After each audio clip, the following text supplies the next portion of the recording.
สวัสดีครับทุกคนกลับมาพบกับช่องแพทเรลอีกครั้งนะครับต่อเนื่องกับคลิปตอนที่แล้วเลยนะครับตอนนี้แพทยังอยู่ที่ Glasgow อยู่เหมือนเดิมนะครับแล้วก็ตอนนี้แพทพาทุกคนมาดูพิพิธภัณฑ์หนึ่งที่น่าสนใจมากๆเลยของเมือง Glasgow นะครับถ้าใครได้ติดตามดูคลิปที่แล้วเนาะแพทได้พูดไปแล้วว่าที่เมือง Glasgow นั้นเป็นเมืองที่มีประชากรอันดับหนึ่งของประเทศสกอตแลนด์เพราะว่าเป็นเมืองท่าที่สำคัญนะครับที่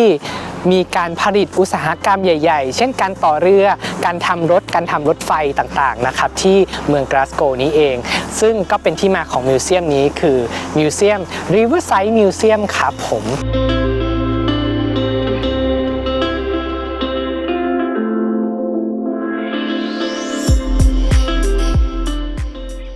ซึ่งเป็นสถานที่ที่รวบรวมนะครับประวัติความเป็นมาความภาคภูมิใจของเมืองกลาสโกนะครับรถเก่าๆรถไฟเก่าๆเรือนะครับอย่างที่เห็นด้านหลังอย่างนี้นะครับผมก็มาจัดแสดงอยู่ที่มิวเซียมนี้เพราะฉะนั้นแพทพูดไปแล้วว่ามีเกี่ยวกับรถไฟด้วยเพราะว่ากลาสโกนั้นเป็นเมืองที่มีโรงงานผลิตรถไฟนะครับเยอะที่สุดในสกอตแลนด์เพราะฉะนั้นเดี๋ยวเราไปดูกันว่าในพิพิธภัณฑ์นี้มีการจัดแสดงหัวรถจักรรุ่นไหนบ้างนะครับที่เป็นความภาคภูมิใจของเมืองกลาสโกครับผม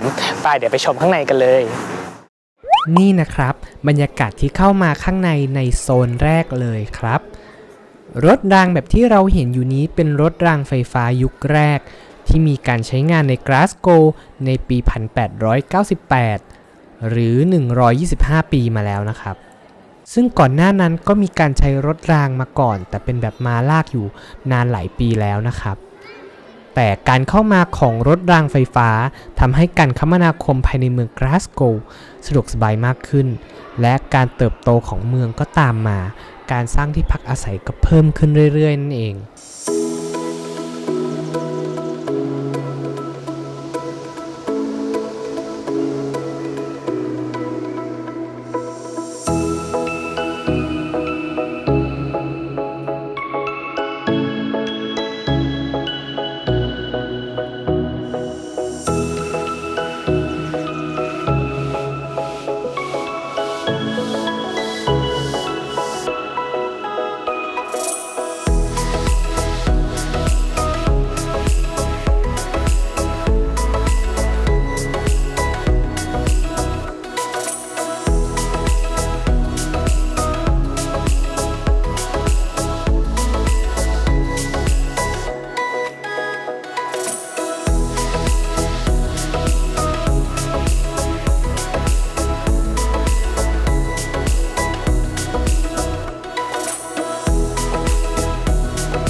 ต่อมาก็พัฒนาเป็นรถรางไฟฟ้าแบบ2ชั้น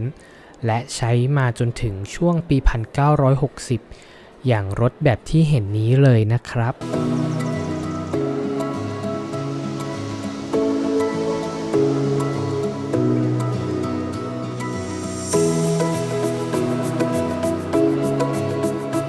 รถจักรไอน้ำหัวแรกที่แพทเจอในมิวเซียมนี้เลยก็คือหัวรถจักร Caledonian Railway Single Number 123 ชื่อก็บอกเลยนะครับว่าเป็นของการรถไฟ Caledonian Railway หัวรถจักรนี้สร้างโดยบริษัท Newson and Company ที่อยู่ในกลาสโกว์นี่เองสร้างขึ้นในปีค.ศ. 1886 ข้างๆกันก็มีการจัดแสดงอุปกรณ์เขียนแบบชิ้นส่วนของรถจักรนะครับซึ่งต้องใช้ความละเอียดและแม่นยำมากจริงๆไม่อย่างนั้นแล้วก็แต่ละชิ้นส่วนอาจจะใส่เข้ากันไม่ได้ก็ได้ครับ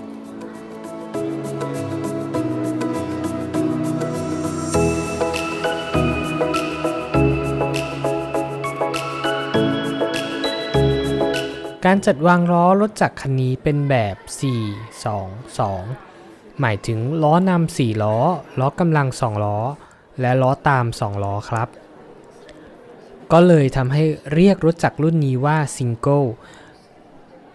ถึงแม้ว่ารถจักรไอน้ำล้อกำลัง2ล้อเร่งและปีนขึ้นทางลาดได้แย่กว่ารถจักรไอน้ำที่มีล้อกำลัง4ล้อแต่หัวรถจักรคันนี้ก็เหลือรอดมาจนถึงยุคบิ๊กโฟร์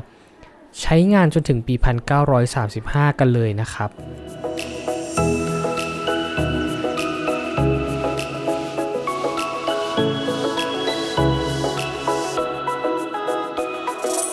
ข้างๆกันยังมีรถจักรไอน้ำ Highland Railway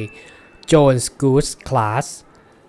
ผลิตโดย Sharp Stuart and Company ใน Glasgow ในปีคริสตศักราช 1894 มีการจัดวางล้อแบบ 460 หรือที่รู้จักกันในชื่อ 10-wheeler ในสมัยนั้นรถจักรไอน้ำ 10-wheeler ถือว่าค่อนข้างมาใหม่มากในสหราชอาณาจักรเลยนะครับแล้วก็นิยมเอามาใช้กับรถสินค้าแต่ว่าหัวรถจักรรุ่น Jones Goose Class นี้ก็นำมาใช้งานกับขบวนรถโดยสารด้วยเช่นกันครับ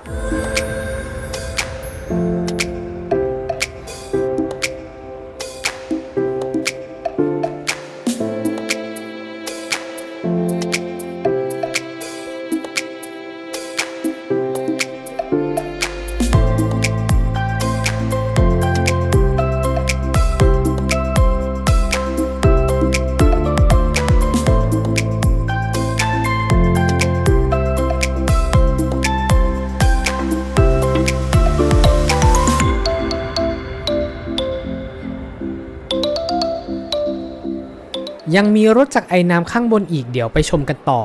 แต่ขอผ่านตรงย่านจำลองการช้อปปิ้งสไตล์วินเทจก่อนนะครับตรงนี้เขาย้อนยุคจำลองร้านค้าในกลาสโกว์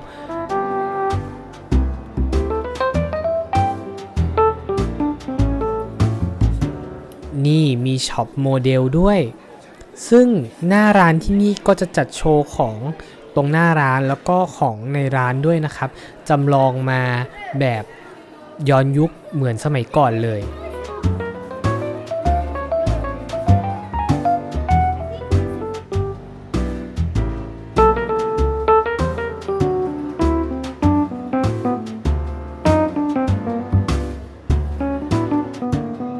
และเนื่องจากว่าพิพิธภัณฑ์นี้นะครับเป็นพิพิธภัณฑ์เกี่ยวกับการคมนาคมทั้งหมดก็จะมีรถยนต์ยุคเก่าๆที่ผลิตที่นี่ด้วยเช่นกันครับ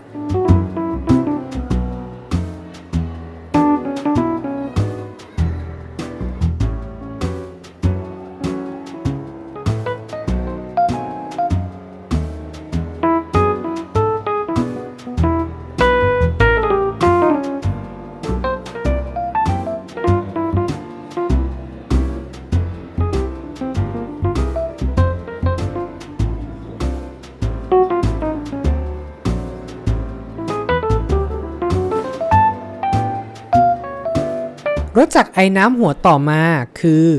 North British Railway หมายเลข 256 Glen Douglas ผลิตในปีค.ศ. 1913 นะครับหัวจักรนี้มีการจัดวางล้อแบบ 440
ตรงนี้คือตาอาร์มของการรถไฟ North British Railway นะครับซึ่งเป็นการรถไฟที่อยู่ในยุค Pre-Grouping หรือยุคที่ 2 ของประวัติศาสตร์การรถไฟในสหราชอาณาจักรซึ่งพอเข้าสู่ยุคที่ 3 หรือยุค Big Four การรถไฟนี้ได้ควบรวมเป็นส่วนหนึ่งของการรถไฟ LNER นั่นเองครับ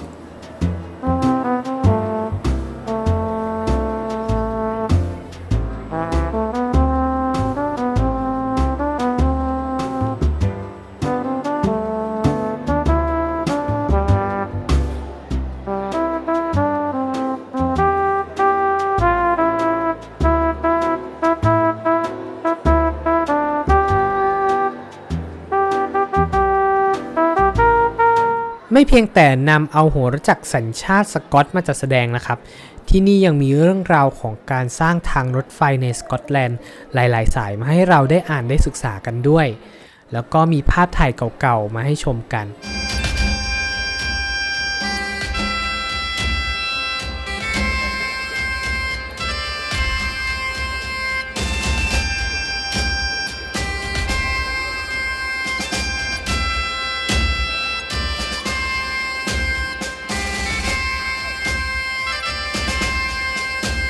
ถัดมานะครับนี่คือหัวจักรไอน้ำที่ผลิตจากกลาสโกว์โดยบริษัท North British Locomotive และนี่คือ SAR Class 15F 482ซึ่งเป็นหัวจักรที่ผลิตในช่วงปี 1930 และเป็นรถจักรรุ่นนิยมในเซาท์แอฟริกาเลยนะครับปัจจุบันหัวจักรรุ่นนี้มีอนุรักษ์ไว้ที่เซาท์แอฟริกาเยอะหลายๆหัวมากๆแต่มีหัวนี้หัวเดียวที่ข้ามน้ำกลับมายังบ้านเกิดและปัจจุบันยังนำมาจัดแสดงอยู่ในพิพิธภัณฑ์นี้นี่เองครับ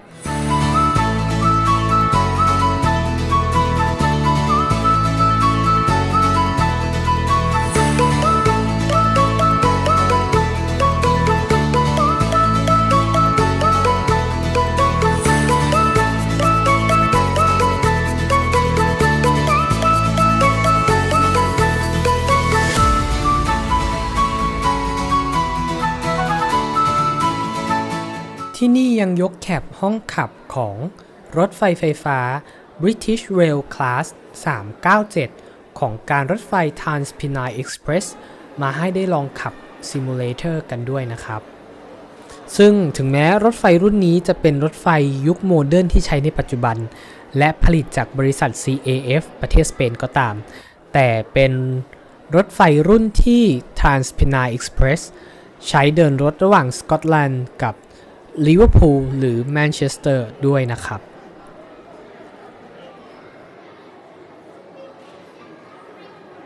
หัวรถจักรต่อมาคือ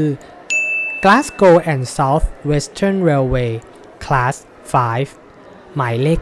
9 หัวรถจักรแทงเอนจินแบบ 060 ผลิตในปีค.ศ. 1919 ใช้ลากรถสินค้าโดยเฉพาะในย่านท่าเรือและในย่านเหมืองถ่านหินครับ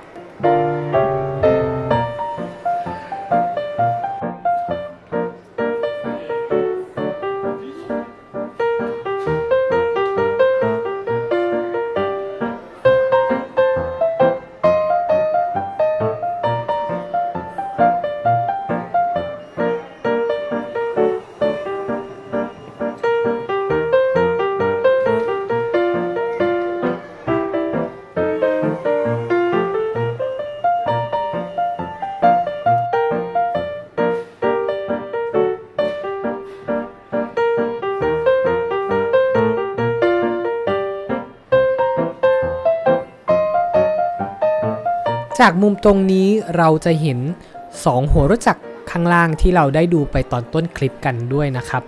เรียกได้ว่าเป็นมุมที่น่าถ่ายเก็บไว้มากๆเลยทีเดียวครับ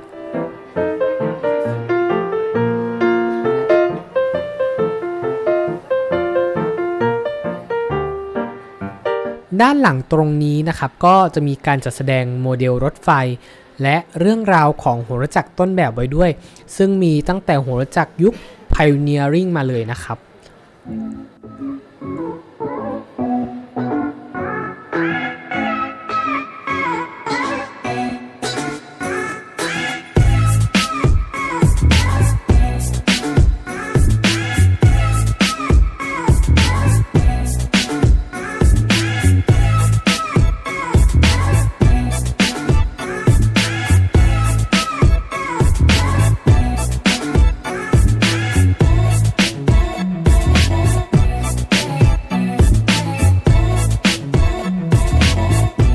แล้วก็ตรงนี้นะครับแพทได้สะดุดตากับแผนที่เมืองกลาสโกว์ในอดีตด้วยซึ่งจะเห็นว่าตลอดริมแม่น้ำนะครับจะมี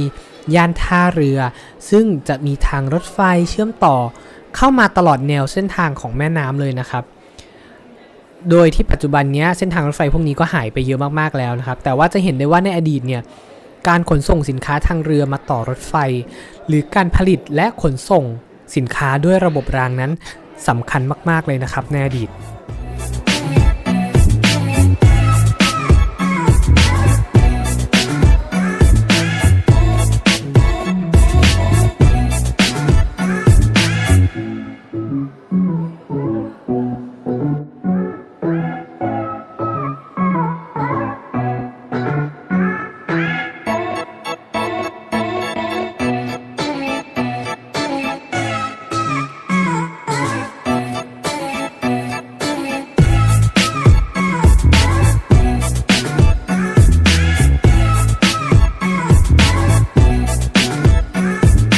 สุดท้ายถ้าใครชอบเรือโบราณแพทแนะนำให้เข้าชมเรือเกลลี